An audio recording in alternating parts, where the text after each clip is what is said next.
Hi guys, Sanmonani Dumelang, I'm Shani. I hope you guys are good. I hope you enjoyed your long weekend. I did also enjoy mine. Welcome back to a sit down with Umtinego Muhle. Those who are new here, guys, mina unkosingphile wakamlambo, umama wenkosana emhlophe seqwa uculo lethu. So if you are new here, welcome. If you are returning, thank you so much for coming back. Please watch the previous videos to see what this channel is all about. So today we are talking about my varsity life. So on the last episode it was just an intro of how I grew up until I finished matric. So today what we can start with is after I finished matric, and my principal was so nice to me, even when I wasn't really a behaving child in school. But my principal was so nice to me that they gave me money for registration at UJ. So they gave me money at registration for registration at UJ, since my NSFAS has not approved yet, so that I can register and go to school while waiting for my NSFAS. So first day I went to UJ. First day I even went to Johannesburg CBD alone. Guys, it was so scary. It was so scary.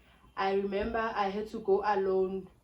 The previous night I had to go to there's a neighbor of mine that had to give me directions of where I'm going, because I didn't even know where I'm going, and it was my first time in Johannesburg CBD. So I went to her, she gave me directions with buildings. Guys, in Johannesburg you can see the building when you are standing here, but the more you approach the building, that's where things go south, because you cannot see the building anymore the more you approach it. So it was like that.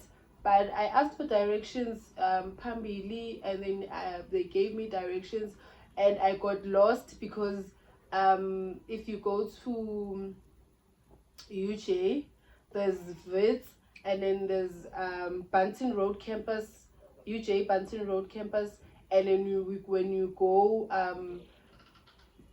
maybe to Melville, is it Melville? I'm not sure about the place, but you go to APK campus, it's after Bunton Road. So I didn't know that universities had different campuses. So I just saw UJ at Bunton Road, and I got off the taxi there. So when I got there, they told me that I have to go to the one that is next to Campus Square. So I catch a taxi, and then when I catch a taxi by the securities, I catch a taxi, and then I see another gate. So it's a different gate. It's still the Bunton Road, but it's a different gate. The gate that is opposite the garage. So and then I asked the driver that I'm getting off by the robots, and I went to that gate, and then they explained to me, no, you are supposed to go to the one that is next to Campus Square. It's not this one. This is the same one that you were at, because it's a big place. I didn't know that universities are that big. I didn't know anything about universities. I had to catch another taxi that would take me to APK. I got there, they did my NSFAS, and then I got my student card, I think. Oh no, I didn't get my student card because I wasn't registered yet. I was just fixing NSFAS and fixing other things, and then after that I didn't have money to go back to Johannesburg, because I spent a lot of money. I had limited money, so I spent a lot of money going to getting lost around the same place. So when I get to I can't remember if someone really, when I was going, because now I was from APK going towards Bunton Road campus walking. Now I'm walking, I'm like, no, this is very close. If I go by Wits, yeah, and it's very close. When I go by Wits, I'm gonna pass, and then boom, I get into Joburg CBD, so I can catch a taxi to home. So I can't remember, someone gave me money, because it's a lot of students, a lot of people around the universities. So I can't remember if someone really did give me money so I can catch a taxi, but I was walking towards the Banting Road campus. I was like close by Banting Road campus walking. It's very close. I think with a taxi it would have been 5 minutes or 10 minutes. No, it's not 10 minutes. I think 5 minutes drive. So when I was walking, maybe it probably was 10 to 15 minutes. So I went home, and then the next day they called me at school, and then they gave me the check of 7,000 rand. And then I remember my mom had to borrow 800 rand from somewhere so that I can get to campus, so that I can go and register. So I did that, registered, got into university. It was great. Okay, I remember when on my first day when I was going there, my mom was not available because she was supposed to go to work. So I asked a friend of mine that we were doing matric together to accompany me.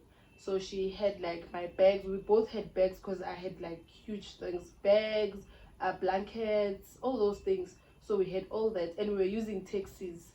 So imagine you, if we from Zokizizwe is to Johannesburg CBD, and then we get a local to my residence. So my residence was in Banting Road campus. It was not in APK. It was not in main campus because I think there was space. Thing is, I can't remember very well. But then I was living in Banting Road campus, studying in APK campus. So she accompanied me, and then I got a room. Guys, it was so beautiful. I was not used to that environment. Oh, guys, it was so nice. It was so beautiful. It was just lovely. So we put my things there, and then I went back with her in town so that I can buy food. I bought food, and then I came back. Yo, there were so many rules for first years at UJ, but I didn't even want to do those things that first years do when they go to university. So I was like, yo, it was a tough one with that. And because I refused to do that, and the seniors kind of like made people to like distance themselves from me. Otherwise, it didn't matter because I was not really a person who depend on people. I was just okay with being alone. As long as I am not inconvenienced, then everything is fine. So I get to university first semester. It's my first time getting to university, first time touching a computer. This is me on campus. We are getting assignments. We have to type the assignments. The only thing I can do is look for the on button for the computer, and then the rest of the things I couldn't do. So I remember going to the labs. When I got to the labs, I explained my situation that I cannot use this thing, and then a guy told me, no, you can go write your assignment down, like write it down as you would usually do in high school with in your book, and then you'll come back with it, and then we'll work together in like teaching you how to write, how to use, how to type, how to use a computer while typing your assignment. Like, okay, cool. I went back to my room, did my assignment. I think it was English. It was an English essay. I did that, and then when I got back, I went back to the labs. The guy was teaching me, guys. I was using one hand to type the assignment. It was one hand, and then I gave him my instructions from the lecturer, and then he did help me with that. So like I continued, like that's how I just started to learn. And then we also had classes where you learn computer. I think it was only twice. We went there twice, so they were teaching us a few things. I think that's how I got to learn how to use a computer. And then I was living alone and rest life. It was normal. It was nice. I was cruising nice because what an experience. So that was when I was at UJ. And then financial struggles. I didn't have financial struggles because my NSFAS had approved, and I did have food. My mom would send me at least 500 rands a month.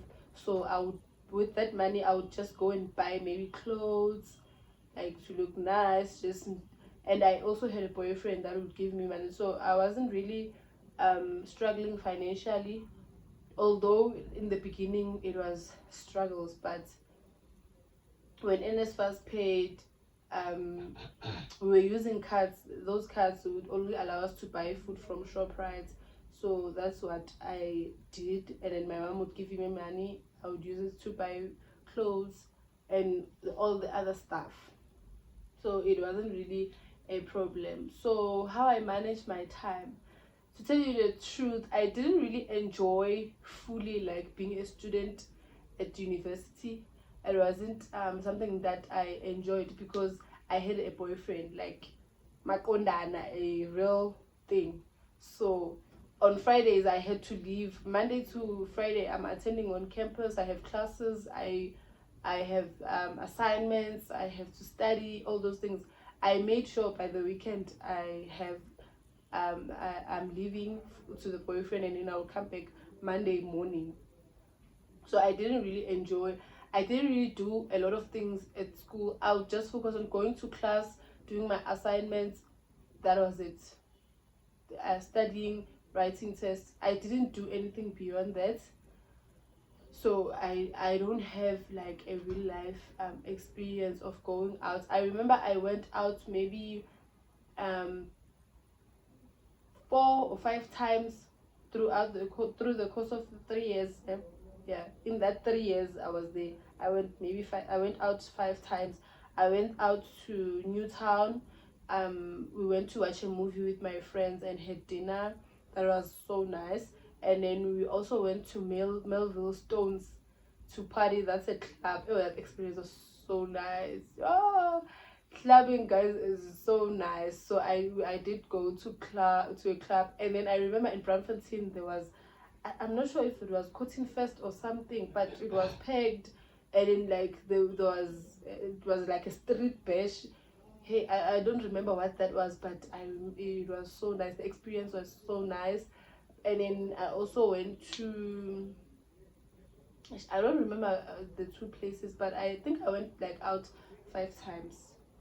So because I was a person in a relationship, and my relationship was outside campus, so I didn't have like a university boyfriend. What I had my boyfriend from we dated from when I was doing, I think, grade 11 or 10 there. So time management, that's how I really manage my time. I would focus more on Mondays to Fridays. I focus on my work. If I have assignments, I do them during the week. I don't sleep. I do everything during so that my weekends are free. That's how I balanced my university life and relationships. I didn't really have a social life. So with the advice I would give from attending um, the University of Johannesburg, if anyone would experience that life with me, I would not with me, but if anyone would like experience that life where you go to university and then you have a boyfriend and your life is like between university and boyfriend, I would start suggesting that you must do something with your life. Like a university is a place where you explore with yourself, you find what you are good at, you do things, you experiment, you socialize, you make can be connections. Like you do something, you cannot just go there and just get out with just a degree. Why am I saying that is because after the 3 years of university, I completed my degree. After completing my degree, I think, yeah, I was pregnant. In 2019 I completed my degree. So in 2020 we had COVID. Before COVID I did get some work, but guys, when I first went into an interview, my English left the room. My English was like, no babes, I'm not coming, I'm staying here, you will tell me how it went when you come back. You can imagine. So when I'm saying you must explore, you must socialize, you must engage with others, because I think the other thing was that I wasn't confident with my English. I remember in first year I didn't use the lift most of the time because you're gonna have to say hi guys on the lift, and I couldn't say that. I couldn't speak English confidently like that because where I grew up, if you even start speak English, it's like "Uzenza ngcono, who do you think you are?" So I couldn't speak English. I had the English in my head, but I couldn't like speak. So I would always use the stairs. Always. I live in fifth floor. I lived in fifth floor, and I would always use the stairs because you have to say, please hold the lift. You also had to say, hi guys, when you get into the lift, hi guys, and then you speak to, and then you now have to socialize. So I avoided the lift for a very long time until I made friends at rest, and then okay, would speak English here and there, and then, but then when I got my degree, my English was a zero. I remember going to an interview and I was so embarrassed to even say I had a degree. I have a degree. I just because I didn't graduate. I got my certificate because it was during COVID. So you cannot get into an interview. You can't even speak proper English, and then you say you are a graduate. You are so embarrassed. And then I had to work on my English now. So I started reading. When you read aloud, which is something that has stuck with me all the time because even now when I read, I want to hear myself. You read aloud, you speak English here and there. You start to become confident with what you are saying, even if you are not saying it correctly. But then, over time, you learn English by practicing. So that's my advice. So if you get into varsity, you can just speak English as much as you can because you're gonna need that English with your degree. You're gonna need that English with your degree for you to even be taken seriously in interviews. And then my other advice would be in terms of friends. At UJ, everyone there's everyone. There's kids who have cars. There's people who are slay queens and all that. When you choose friends that are at your level. The friends that always buys snacks outside the gate. Those are your friends. If you know that you are using NSFAS and maybe you don't have parents, you come from a disadvantaged background. You know your background. You don't have to say now that I'm in varsity my life is gonna change. You are not working, you are just a student, so you cannot afford that life until you work. So you choose your friends, not that you don't speak to them, but then you choose your friends. People you're always around with should be people at your level, so that you do not have pressure and stress and do things, and now you end up doing things that you don't want to do, or that will be, I don't know, like those things. Maybe now you are dating elder men, all those things where solar at the end of the day, Uguti, what were you doing?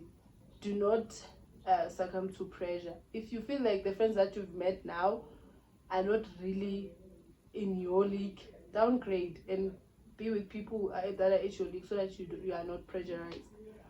And then with studying, I think studying is different with everybody. You just have to read, you just have to make time for your studies, you just have to take your studies seriously. When you are studying, don't go and write an exam or a test without even studying, not even single day. And you should understand your brain if it can study under pressure or you need time to study. If you need time, it's okay. It doesn't mean that maybe when you are not clever or you are not up to the varsity standard. No, if you know your brain works days before the exam, do that. If you know your brain can work a day before the exam, then you can still do that. You can still pass. And then now talking about personal growth. So after a UGA, I stayed at home. When I was staying at home, I wanted to do a PGCE, but then UGA I couldn't do a PGCE because they separated my modules. There were certain modules. Tourism was going back to Bunting Road campus, because Bunting Road campus it's School of Tourism, and then the history was on another campus, which were the two majors that I was supposed to do a PGCE with. So I didn't qualify because of those changes. And other universities, it was not easy to get into PGCE. I got a PG. I got accepted at what is this university? I got accepted at Free State. I think it's Free State University. Yeah, a University of Free State. I got accepted for PGCE, but unfortunately they wanted, I think, a down payment of 14,000 before I can actually study. And I remember me and my mom went up and down. It was in January, trying to get that money. We couldn't get it. So what I did was I applied for the undergraduate of education in other universities, and in other universities I applied for PGCE.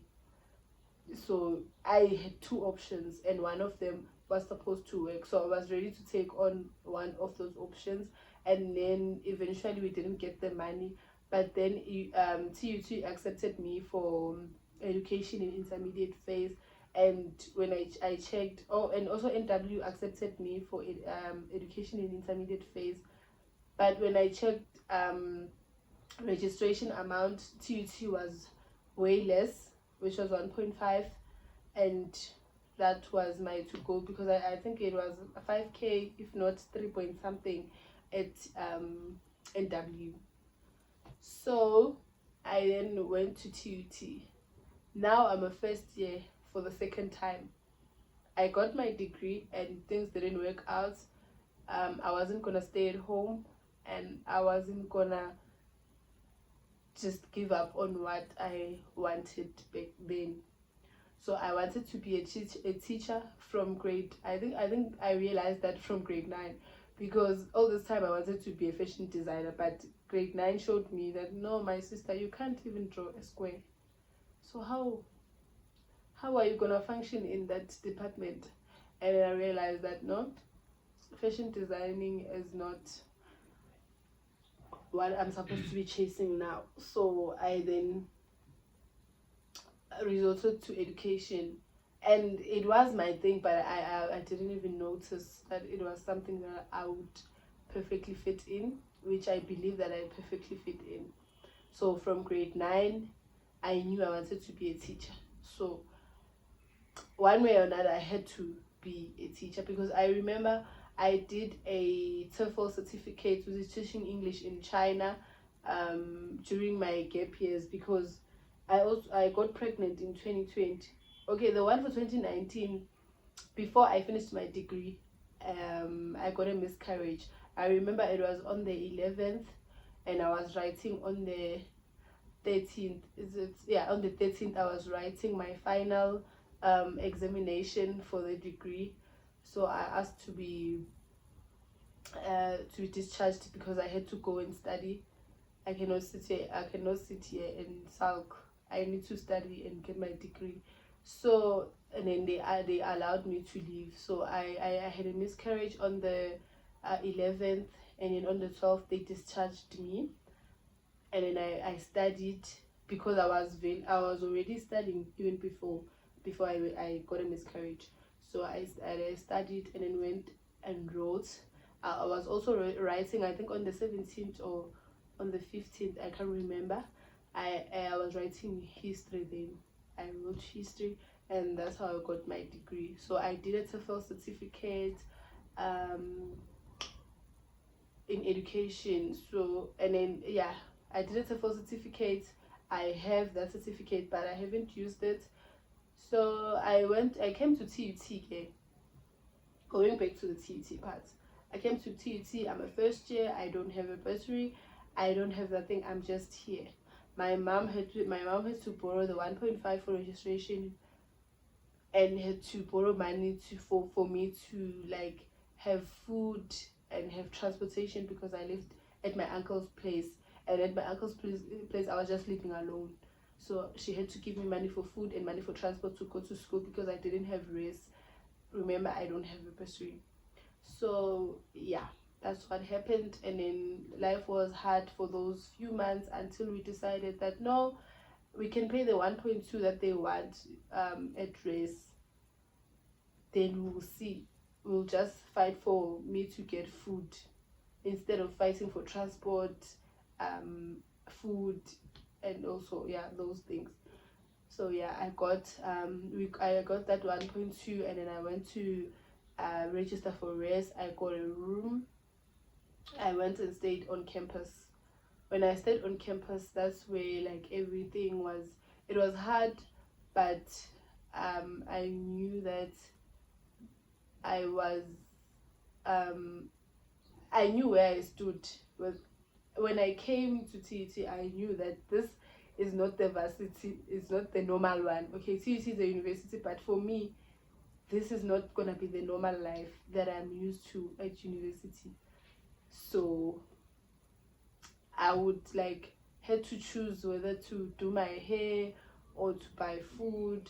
My cousin would also help me with money for hair. My roommate was an amazing roommate, even though I didn't say anything about my situation, but she understood, because the things that she would do, I would see that she sees my situation, but she cannot just come to me and say, yeah, well, now this is what you are facing right now. Guys, I met friends. Those people like were really helpful to me. Like my friends made university easy for me. I remember I got depressed, I lost weight, because I was also going through a breakup with that boyfriend of mine from when I was in high school. Went through with me with UJ. I got pregnant and had a miscarriage, and then I got pregnant in 2020 during COVID. I got pregnant, we had the child, and then now it's 2021. We breaking up. Did we break up in 2021? No, I came here in 2022. So we broke up in 2021 late. So I had that stress because I wasn't like over of that breakup, which is a story for another day. So I had a lot of things going on in my life, and the only thing that would keep me going is school. Guys, school made me see life differently. Like it was something I woke up for every day. I was like, at least I'm doing something with my life. Everything else is falling apart, but at least I'm doing this. And the more I would have stress, the more I would study, and maybe do something so that I forget about my problems. So that's how it went. First year was hell. I didn't even have a bursary. Sometimes my mom would send me 300. I had to buy food that would last me for the entire month. And she was living with my child, so certain things she would do because there were conflicts between me and the father. But then those were the problems that I had in first year. And my friends, like, they got me. Like, guys, those people made life easy, because sometimes I would leave the room without even eating, and maybe they would suggest, yo guys, let's buy amakota, like those bunny chows. We call it amakota. So in Pretoria they call it ispatlo. So we would buy those. They wouldn't even ask, do you have money or what. I remember in the group it was me and the other guy that we didn't have bursaries. So they would get their monies, they would contribute and then buy food that then we eat. Nice food, we would eat together. They wouldn't even ask. I remember when we went for the first time, we went to Crossing Mall, and when we went there,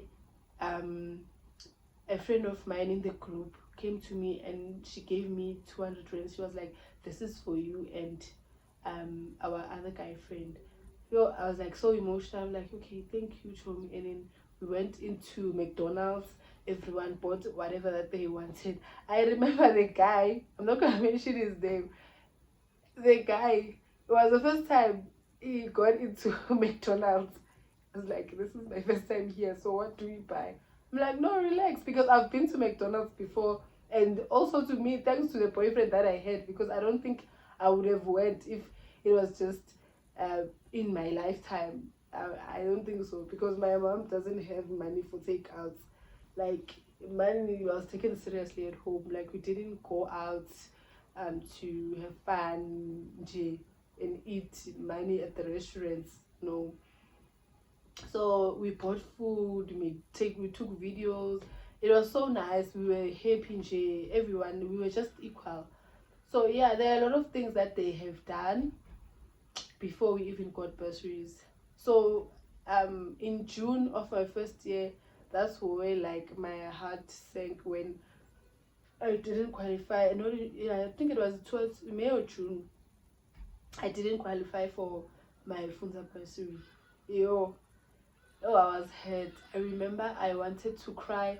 I don't know, my roommates would understand the situation because no man, this person needs to be alone because she left for home, and then I was alone. I think I cried the entire weekend. I wanted to leave. I wanted to be like, yo, it's finished, Jay. There's nothing I'm gonna do. It's like this, so I cannot. I am done. Ngiyahamba ngekhaya, ngiyohlala.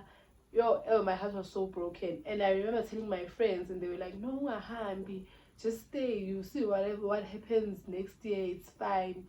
Like everyone like was encouraging me, and a sister of mine was like, "No, why don't you do this shame business?" Because I was also I don't know how I got that thing here, promotional work where you promote Nivea, promote Lucky Star, where you do promotions. So I got that. So I was earning it. That money was sustaining me because my mom would literally send like 300. So I was able to send money home for certain things for my child, and then also buy things for myself. But it wasn't enough because it was way less. But at least it was something to sustain me while I didn't have a bursary, and my mom would send me that much of money. Yes, yeah, in first year. So I remember then I had to start a sharing business in first year, and then I started the business, and at least it also like gave me my that one was for me to get clothes. I didn't even have clothes. That's when I managed to, because every time I would order, I would look for something and then buy maybe a dress, maybe a t-shirt, oh, ganja, so that I had clothes. I would only order once a month. So yeah, I then started Shane like that. And then later in first year, I finished my first year, I passed. Everything went well. In my second year, I received a certificate for best academic achievements for the residents. I was so happy because still in second year I didn't have a bursary, but I did manage to negotiate to stay. So with that, it's also money. My mom had to go up and down looking for that money. Second year, the bursary approved. I still applied for Funza, and Funza approved. Remember, I couldn't use NSFAS anymore because NSFAS had I had used NSFAS, and I graduated. I got my certificate. So now NSFAS was no longer going to help me. But then I applied for Funza again, and then it approved. That was my breakthrough.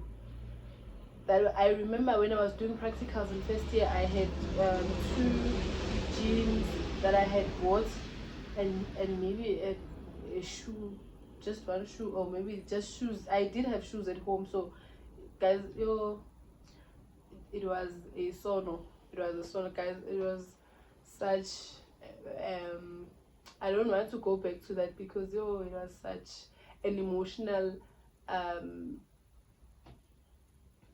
I wouldn't say I would say roller coaster because I was happy that I'm doing something that I love. I'm actually even going to school to teach, but then my life is like this. I remember then I was like gaining weight now. I lost a lot of weight during my first year. And I did it was time for my practicals around July. That's where I started gaining a bit of weight back.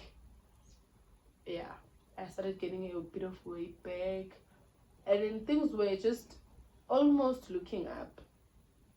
Second year, we struggled in the beginning, as usual, and then I got to race again, and then I got my bursary in second year. That was my breakthrough. I managed to buy my mom a washing machine, because in December she wanted a washing machine, but she couldn't afford it because she had to save money for me to um for me to come back to school for the second year. So I bought her that machine that she wanted with my funza money. I was so happy. I managed to do a lot of things, and then my life started being normal again. And yeah, that's how my second year went. It was beautiful. I loved it. And in third year, um, I had to move out of res, and then like find a place to stay where I can rent, because now I had to live with my daughter that was living with my mom, because my mom was changing work. She didn't change work. She was moving with her employees, her employers, not the employees. She was moving with her employers, so I had to take my daughter because she was the youngest, and my siblings are not yet that mature to live with a toddler. So I stayed with her. Yeah, I stayed with her from April in third year, which was last year, 2024. And then yeah, life has been it's been hard, but we adjusted, and everything I think went well. Everything was fine, and now it's my fourth year. I'm doing my final year, and everything is going great. I'm hoping on um, achieving a lot of things that I want to achieve, because this year I managed to start the things that I've always wanted to do, but I was afraid. I started YouTube this year around March. So those things are things that make me happy, because there are still things I want to achieve this year before I even graduate. So guys, my advice for you in this whole entire story, or what I'm trying to say, is university will be different. I'm glad I experienced both the hard part of university, because there are people that experience my second time in university when I came to TUT, and there are a lot of people that expect to go to university is the first part, where you're just cruising nicely, you are just getting money, you are living in nice places. There are people who, like, a lot of people experience that, but there's another side to university that I experienced on in my second time in university, and I already was prepared in my mind that this time when I get into university, I'm using it fully, because I managed to get my academic performance. I spoke English often. I made friends. I did things for myself to grow, and yeah, like I used it to my advantage. I was like, I'm doing this 4 years for myself, so I used it to my advantage, and I'm glad I did, because last year I was a mentor also for second year students, which was amazing. And hopefully when I graduate, I have ngicele konke nje ebengidinga in university, so that I can start my career. I cannot wait to be a teacher. It's what I've always wanted, but I had to go through challenges. It's like I'm a doctor now, because I had to go through 3 years of of UJ and 4 years of TT for me to actually be a teacher. So yeah, you don't give up in life, whatever life throws at you. And I feel like if you have a chance to do something, don't even think of the bridge. You will get to the bridge when you see it. Yeah, But for now, don't even think about what's on the other side, because, or what's gonna happen when. Because when I took the decision of going back to university, I knew that NSFAS was not gonna be part of my life. But I was like, I'm gonna get a bursary. With how, I don't know, but I'm gonna do it. And I did it, and it happened ngesikhathi sayo, because I didn't just get into varsity and got it and got the bursary and life went on. No, I had to fight, I had to be patient, I had to believe in myself, I had to be consistent, I had to show up even if I feel like I cannot, I am tired, I want to give up. I had to show up. So showing up for your dreams is very important, and the rest of the things God will take care of, because God comes to you as a person that will help you. So there are people out there waiting for you to come, and then they will help you along the way. So you don't have to figure it out now how you're gonna do it. You just have to do it and see how it comes out, and you will take it from there. Whether it's good or bad, you continue with your life, because at the end of the day, we all don't know what the future holds or what tomorrow has for us, but we know that God gave us the strength to deal with situations, and that's what you always have to do again and again, for you to fight for your life. And especially if you come from a disadvantaged background, you really need the strength, you really need prayer, you really need to show up more than 5 times, more than 10 times, until you get it right. You do not give up, because the moment you give up, you just become the background yourself. Well, thank you guys for watching the show. Is it a show? Yeah, thank you guys for watching. If you've made it this far, please like, comment, and also subscribe. Just don't forget to comment, like, so that my videos can be